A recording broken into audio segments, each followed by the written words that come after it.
So the question you asked was, what of the big four personality traits do you think is most important for managers in your business or industry, and why?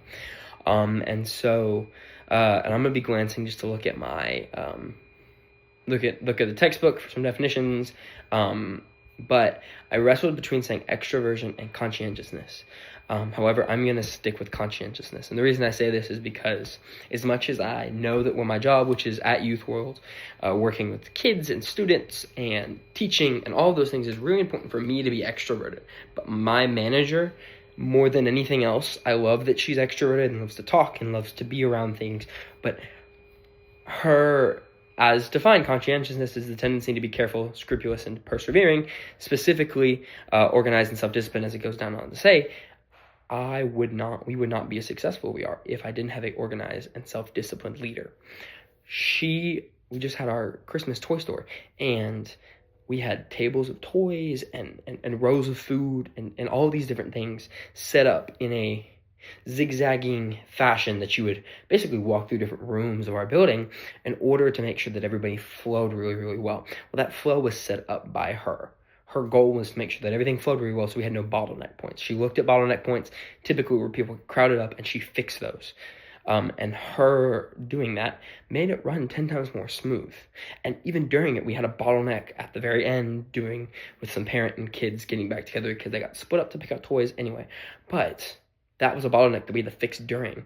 And it was the ability to be self-disciplined and organized and understand what needed to happen there, that we were able to solve that issue.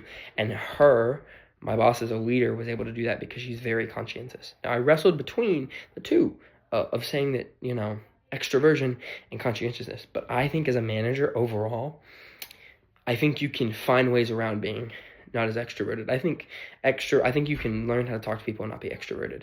I think agreeableness is great. However, I think high agreeableness does lend yourself to sacrificing what's best to get along with everybody.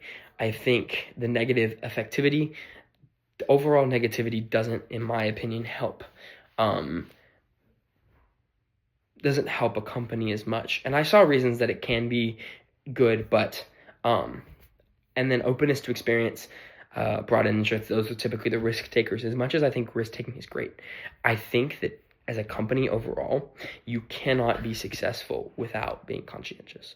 If you are not well structured and well planned out, there is no opportunity, because you have to do things well to be able to have the opportunity to take risks. If you are not starting off doing things well, you won't have opportunities to risk. And taking risks, you have to be super organized in risk taking, because risks are costly, and the less organized you are, the more costly they will be. And so for that reason, I think conscientiousness not only has been the most important in my job, but I think might be the most important of the 5 characteristics. I think you can learn to be organized and self-disciplined, which is great, because that means that it's not something that you necessarily have to be born with, but it is something that is crucial for every leader to learn. And so I think that would be, out of the big five, I'd say that is the most important to me. And as I previously stated, I think that being well organized, persevering, being self-disciplined, careful, scrupulous is crucial to the success of any organization.